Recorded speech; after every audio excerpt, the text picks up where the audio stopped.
प्रभु श्री राम जब लौट करके आए रावण को मार के, तो जनक जी महाराज ने एक पत्र लिखा और पत्र लिख करके राम जी से कहा कि हे जामाता जी, हे दामाद जी, 14 वर्ष बाद आप वन से आए हो। आप में तो जनकपुर के लोगों के प्राण हैं ही, परंतु हमारी लाली जो है जानकी, वो तो हमारी प्राण ही हैं।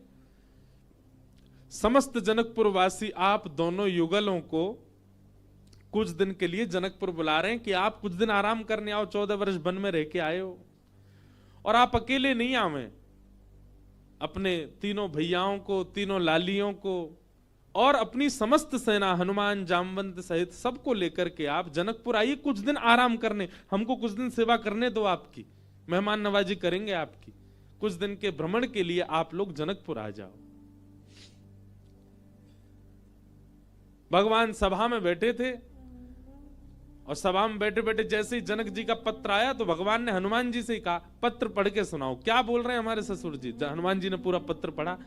बोले, भगवान, हे प्रभु श्री राम, आपको, पूरी सेना को, हमारी मैया को, तीनों भैयाओं को, तीनों भाभियों को, सबको जनक जी बुला रहे हैं जनकपुर कुछ दिन आराम के लिए। सबरे बंदर उछलने लगे। बोले, जय हो, बढ़िया भयो, अब आनंद आएगा, जनकपुर में जाएंगे, हम सब अपने हाथ पांव दबाएंगे। बहुत युद्ध करके आए रावणों से, रावण की सेना से, और बढ़िया मालपुआ खावे को मिलेगा। राम जी की बारात में तो हम नहीं जा पाए थे, पर बारात की चर्चा हमने सुनी थी। वहां तो भैया बड़े पकवान बने थे, हम सब जाएंगे। ब्राह्मण, सारे बानर इतने ज्यादा उत्सुक हो गए, हम सब जाएंगे। बानरों की उत्सुकता देख करके राम जी बोलो, शांत हो जाओ भैया। अब भाई देखो, हमारा निर्णय यह है कि जनकपुर हमारी ससुराल है, और कहीं भी नाक कट जाए चलता है, पर ससुराल में हमारी नाक ऊंची रहनी चाहिए। और इन सब बातों को ध्यान में रखते हमारे मन में आया कि हम जाएंगे, भरत जी जाएंगे, लक्ष्मण शत्रुघ्न जाएंगे, चारों बहुएं जाएंगी, कुछ वरिष्ठ लोग जैसे जामवंत जी, हनुमान जी, अंगद जी आदि आदि कुछ वरिष्ठ लोग जाएंगे। बाकी बानरों से हमारी प्रार्थना, आप तो यहीं सरजू जी के तट पे अयोध्या में ही रहो, आप लोग मत चलो। बानर सब उदास हो गए। बोले, क्यों, हम क्यों नहीं चलें? बोले, आप लोगों का स्वभाव ऐसा ही है, किसी से भी छीन के खा जाते हो, कहीं पर भी मलमूत्र त्याग देते हो, कहीं भी उछल कूद कर देते हो, डाले तोड़ देते हो, वन उजाड़ देते हो। और जनकपुर हमारी ससुराल है। हमारे सामने किसी ने कह दिया कि अरे देखो, वो वन पूरे बानरों ने उजाड़ दिया। बानर किसके? बोले, राम जी के। तो हमको तो बहुत बुरा लगेगा, लेकिन आप लोगों का यही स्वभाव है, तो क्या करें? इसलिए आप लोग तो अयोध्या में, इसको कितना भी चलो उजाड़ो, ये रहेगा अपने ही लोग हैं, सुधार भी देंगे। अब वो तो ससुराल है, वहां तो संकोच हो जाएगा हमको। बानर सब नीचे मुंह करके बैठ गए। राम जी तो अपनी घोषणा करके चले गए। जामवंत जी, हनुमान जी बोले, भाई सब लोग उदास क्यों हो गए? बोले, जब रावण से मरवाना था तो हमको ले गए, और जहां रसगुल्ला मिलेंगे, मालपुआ मिलेंगे, फल मिलेंगे, मेवा मिलेंगे, सेवा मिलेगी, वहां हमको छोड़ के जा रहे हैं। हाँ, यही बात है। जहां ये था कि मृत्यु सामने, वहां बानर आगे, और जहां मालपुआ आगे, वहां बानर नहीं छोड़ जा रहे हैं। जामवंत जी ने हनुमान जी से कहा, हनुमान जी आप जाके निवेदन करो। बोले, देखो हम तो कुछ नहीं कहेंगे, हमारे स्वामी हैं, उनकी आज्ञा हमारे लिए सर्वोपरि है। आप बड़े हो, सीनियर हो, आप ही बात करो। जामवंत जी गए और राम जी से कहा, देखो सब बानर बहुत उदास हो गए, आप ऐसे मत करो, मैं जिम्मेवारी लेता हूं, एक पत्ता भी जनकपुर का टूटेगा नहीं, किसी वृक्ष का। ले देखो, आ गए ऊपर से। इनकी काम की बात चली, सुनवे आए। बोले, आपके ससुराल में एक चीज भी यहां से वहां नहीं होगी, हमारी गारंटी। राम जी बोले, भैया 100, 200, 300 बंदर नहीं है, करोड़ों बंदर हैं, किस किस को संभालोगे? बोले, वो हमारी जिम्मेवारी। मैं वचन देता हूं, आपकी ससुराल में एक बात भी ऐसी नहीं होगी जिससे आपको संकोच अनुभव हो। अच्छा देखो, राम जी को संकोच की कोई चिंता नहीं है, तो लीला कर रहे थे राम जी। आनंद कर रहे थे। जामवंत जी बोले सब बानरों की जिम्मेवारी मैं लेता हूं। राम जी बोले देख लो, फिर हम कुछ बात होगी हम तुमसे ही कहेंगे। जामवंत जी बोले आप कह लेना हमसे, बस जिम्मेवारी हमारी। ठीक है। जामवंत जी बाहर आए, बाहर आकर के सब बानरों से बोले हाँ भैया सुनो, राजी हो गए राम जी आप सबको ले जाने के। बंदर तो छलन लगे, जय हो राजा रामचंद्र भगवान की जय हो, हमारे जामवंत जी की जय हो, अब तो जाएंगे खूब आनंद करेंगे। बोले लेकिन सावधान, मैंने जिम्मेवारी ली है, एक पत्ता भी नहीं टूटना चाहिए जनकपुर के किसी वृक्ष का। बानर बोले बिल्कुल नहीं टूटेगा, आप तो बिल्कुल आज्ञा करो कैसे चलना है। बोले सब मुझे देखो, जो मैं करूं वही करना है, जब मैं बोलूं तब बोलना है, जब मैं शांत रहूं तब, यहां तक कि श्वास भी मेरे संगी लेनी है सबको। मैं जब छोड़ूं तब छोड़नी, तब लेनी तब लेनी, मैं जब मुड़ूं तब मुड़ना, मैं जब देखूं तब देखना, मैं जब सोऊं तब सोना, मैं जब खांसूं तो खांसना। बानर बोले ठीक है। राम जी बोले एक बार हमको डेमो दिखाओ। जामवंत जी खड़े हो गए, करोड़ों बंदर खड़े सामने। जामवंत जी ने अपना उल्टा हाथ उठाया, सारे बानरों ने अपना उल्टा हाथ उठाया। जैसे परेड होती है ना 26 जनवरी को, तो हमारे मिलिट्री के जवान बिल्कुल एक संग उनके हाथ पैर चलते हैं, ये हाथ पीछे तो यही हाथ पीछे जाएगा। उनको देखो कभी, उनके पैर भी बिल्कुल समय पे आगे, समय से पीछे, गर्दन भी समय से चलेगी। वैसे मिलिट्री के जवानों की तरह सब बंदर खड़े हो गए। जामवंत जी हंसे तो सबरे बंदर हंसे। जामवंत जी खांसे तो जिनको खांसी नहीं आ रही वो जबरदस्ती खांसे। खांसना ही है, जामवंत जी खांस रहे हैं। राम जी बोले चलो ठीक है, अब चलते हैं जनकपुर। आहा, जनकपुर की ओर जा रहे हैं। 14 वर्ष बाद वन से लौटने के बाद, राज्याभिषेक के बाद राजा रामचंद्र भगवान पूरे नगर में उत्सव मनते जा रहे हैं। जहां जहां से निकलते हैं वहीं पुष्प वर्षा हो रही है, विशाल सेना राम जी की चल रही है।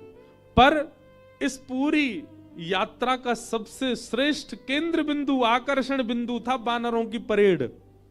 बिल्कुल ऐसे चल रहे हैं सीधे। जामवंत जी इधर देखे तो सब बानर इधर देखे, जामवंत जी नीचे तो सब नीचे, जामवंत जी खुजा में तो सब खुजा में। जैसे ही जनकपुर में पहुंचे, राम जी की सब बलैयां लेने लगी अटारी इनसे, हमारे पहुना आए, हमारे जमाई राजा आए। सबके नेत्र सजल हो गए। पर पूरे जनकपुर में जैसे ही बानरों ने प्रवेश किया, आहा, बानरों की ऐसी प्रशंसा, भैया कैसे सुधरे भाई। अच्छा, जामवंत जी ने सबके काजे वस्त्र भी सिलवाए थे। सब बानर बिल्कुल बढ़िया, ऊपर को आधी बगलबंदी सी पहन के, नीचे धोती सी पहन के, टोपा से पहन के चल रहे थे। कैसे, मैं तो चिंतन करता हूं कैसे लग रहे होंगे सब। हम बंदरों के बीच में ही रहते हैं ना वृंदावन में। महाराज आरती का थाल ले लेकर के जनकपुर की सब नारियां आरती कर रही हैं, पर बानर नहीं उनकी ओर देखें भी। जब जामवंत जी देखेंगे तभी देखेंगे। जनक जी महाराज ने स्वागत किया, और स्वागत करके खूब प्रेम से वार्ता हुई। और फिर बोले भैया पूरे जनकपुर में हल्ला है आपके बानरों का, कैसी सेना, लग रहा है देखते ही बनता है कि यही बानर मार सकते हैं रावण की सेना को। इतने शिष्टाचारी, इतने गंभीर। देखो इतनी बड़ी सभा में करोड़ों बानर बैठे हैं, पर सुई गिर दो तो उसकी आवाज भी आ जाएगी। Pin drop silence. दूर बैठे जामवंत जी सिर हिलावे, सब बानर करें हाँ। अब आप बहुत दूर से चल के आए हैं, सबकी प्रसाद की व्यवस्था है। हाँ भाई, सब बानरों के आगे चौकी लगाओ। पहली बार बानर चौकी पे बैठ के पाएंगे।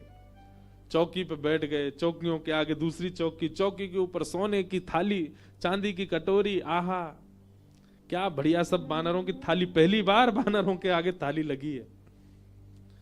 लेकिन बानर थाली में नहीं देख रहे हैं, सब जामवंत जी को देख रहे हैं।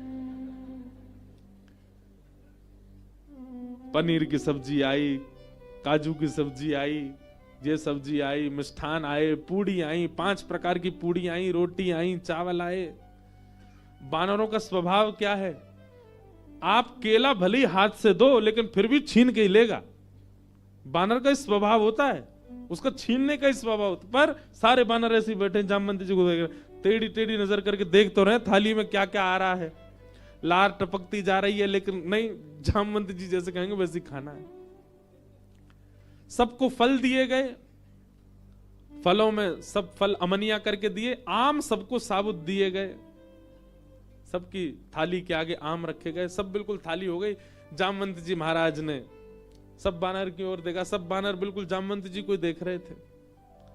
जामवंत जी ने हाथ में जल लिया, अन्नपूर्णे सदा पूर्णे, सब बानर बोल रहे अन्नपूर्णे सदा पूर्णे। थाली के ऊपर 4 बार घुमाया, सब बानर घुमा रहे हैं। आचमन किया, सब बानर आचमन कर रहे हैं। जनक जी बोले, राम जी मान गए आपकी सेना को, क्या अद्भुत बानर है सब। राम जी बेचारे धीमे धीमे पा रहे, बोले बस ये लाज बची रहे जितनी देर है। प्रसाद पाने लगे, बिल्कुल वैसे अगर दाल चावल पा रहे हैं जामवंत जी, सब दाल चावल ही पा रहे हैं, जितनी दाल जितनी सब्जी डाल रहे हैं उतनी डाल रहे हैं। अद्भुतता थी देखने में।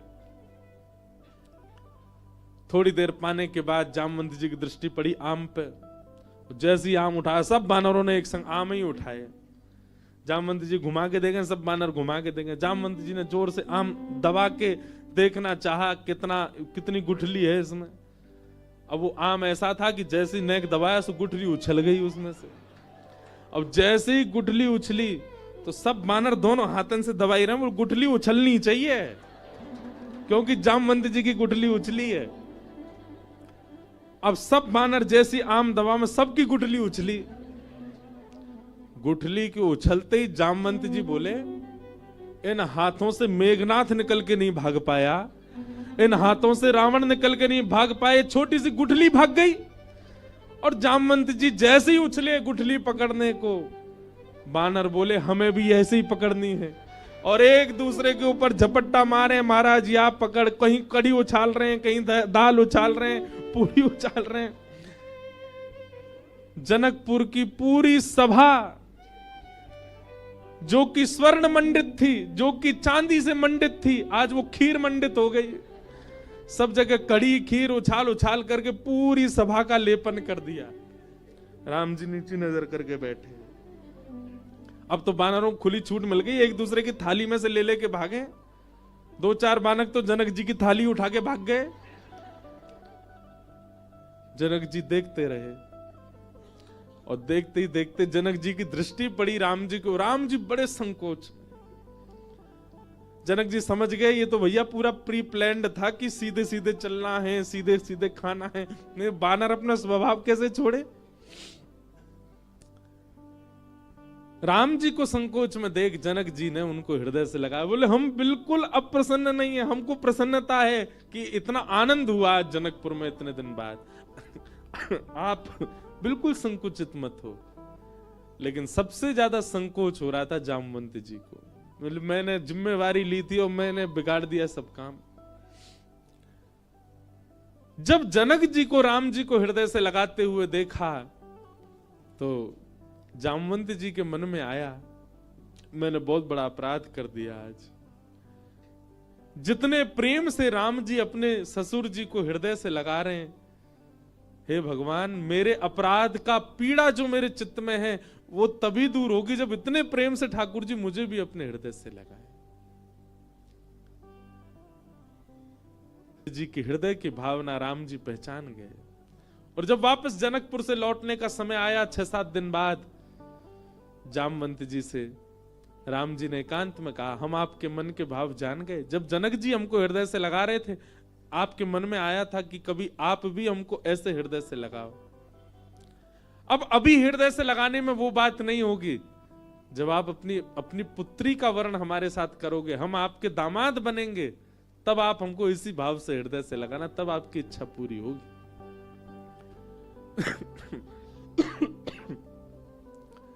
जामवंत जी को 1 युग तक प्रतीक्षा करनी पड़ी। और 1 युग बाद आज वही राम जी जब कृष्ण बनकर के आए, जामवंत जी ने अपनी पुत्री जामवती का विवाह भगवान के साथ किया। बोलो जामवती रमण भगवान की। ऐसे हमारे ठाकुर जी हैं। तीसरा विवाह भगवान का सत्यभामा के साथ में हुआ।